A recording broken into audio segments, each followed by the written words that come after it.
really wanted to put a price tag on projects that we knew we could implement in the near future. Appropriating more money would have been fruitless because we simply couldn't spend that money. So it's not just the dollar amount that you put on a project, it's what is the appropriate amount that you can implement and achieve and show results. So I take great odds. As a matter of fact, it was about a $200 million appropriation altogether. Yes, a lot of that went to Lake Okeechobee and the southern end of the lagoon, but a lot of that there were federal projects that we were funding with federal dollars. I talked to Joe Negron about this very subject. Good, sound, Republican, conservative chairman of appropriation. And some of the newspaper outlets, some of the leftist, liberal, Democrat-controlled papers were trying to defame us for only appropriating $20 million. And he mentioned to me, do you realize how much money $20 million is? Very little money in the state is discretionary. That is a significant appropriation and a significant win, probably the most ever appropriated for dredging. And that's the key. We need to get the muck out of the system. So it was a major win and one that we had to bitterly fight for. The number was $10 million up to the last few days of session. And with a lot of work and support from Senator Negron and Speaker Christopher, we were able to get it. Thank you, Fred.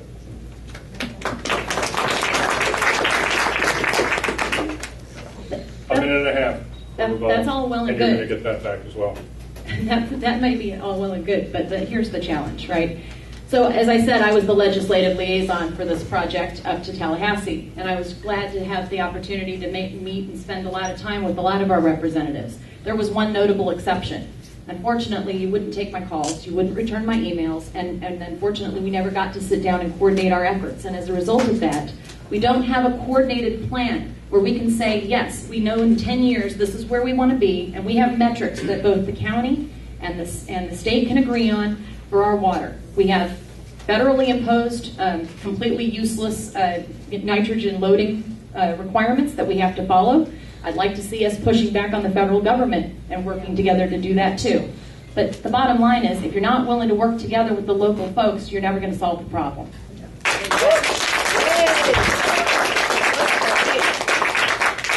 I'll give you 30 seconds on that one, Ted. Look at my Facebook. I posted a picture, I don't know, 25 members of the Marine Resources Council I met with, filled my office.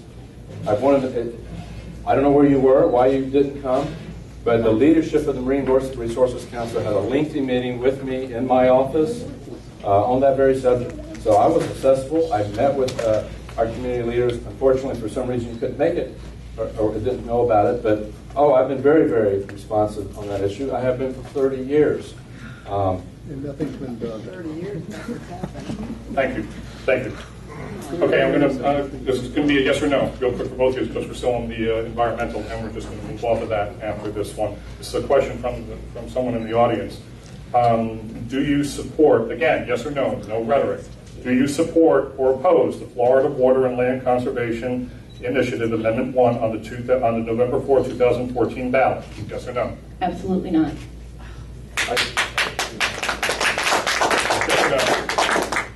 I strongly support it. I think it's important to our future. Thank you. And I'm sure that those differences are spelled out on both of your websites and both of your campaign pieces. All right. Thad, this one goes to you. And then you're going to have a chance to rebut. Committees. We're going to talk about committees for a moment, as we did with the last set of candidates. As the chair of the Military and Veterans Affairs, Space and Domestic Security, what are you most proud of? I'm most proud, and I think pride is probably only part honored, to have been the sponsor of the legislation that has made Florida the #1 military-friendly state in the Union. Under the leadership of President Herodopoulos and the leadership of President Don Gates, we passed a series of legislation for which I was the prime sponsor. It came through my committee. An incredible honor that has truly made Florida the #1 state in the Union. Perhaps, maybe never in the history of our country have we passed a piece of legislation that was so in support of our veterans. And that has always been my #1 priority. It's been a great honor to chair that committee, and I'll continue to fight for our veterans. As a matter of fact, the very first bill that I sponsored in 2003 upon being elected to the House, was a bill that helped military families. It was a part of Governor Bush's effort to make Florida a more military-friendly state. So from the very beginning to the very last session, my priority has been representing veterans. I tell you, one thing that has made me most angry in this campaign is certain groups, as well as my opponent, has insulted veterans, using veterans for political gain by telling incredible lies about my record. And I'm offended that. Our veterans should not be used for political dirty tricks. There's no one can argue, no one can doubt with any credibility at all that this legislative body, our Republican governor, our Republican House and Senate, is the most pro-veteran body in this country. And I just resent that outsiders or those who, for whatever reason, political gain, exploits our veterans and exploits our good record in serving our veterans. Our veterans deserve more.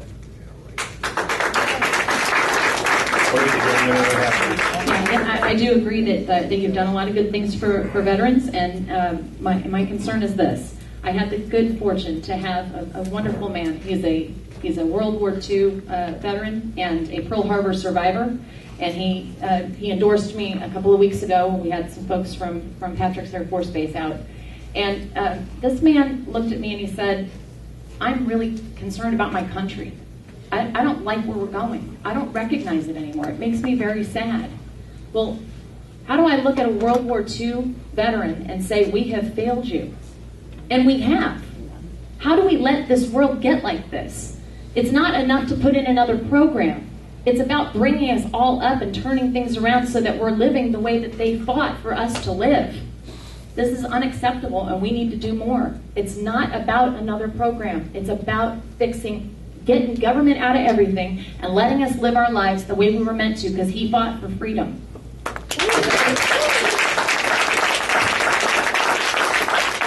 Now this one's going to be to you for committees, and then you'll have a minute and a half to rebut. But okay, so here we go. If you are hired, as I like to say, or elected, chosen, and you are chosen by leadership to sit on the Environmental Preservation and Conservation Committee, what would be one of your goals? Well, so I think I've already kind of covered that a little bit. I think one of the most important goals is that we need to have a plan that comes from the community first.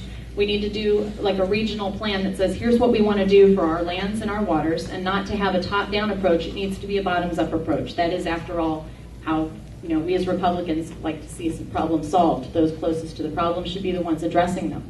And then once we have these roll up together, we in the legislature can sit down and look through where we have commonalities. And that's where we should start our efforts. It should not be a top-down approach. And one of the things that's been a theme tonight, and this is a good example of this, is we have what I call the trickle-down unfunded mandate. It starts at the federal level, comes to the state, and then we go, where are we going to find somebody to pay for this? And then ends up in our county budgets, or not. And so we have our property taxes go up for every single one of these silly things.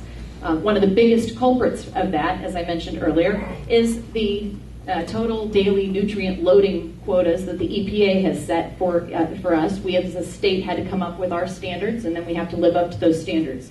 I've spent a lot of time with people on both sides of the aisle on the lagoon issue, and everybody agrees that this is a standard that means absolutely nothing. And fortunately, we now have concrete proof of that.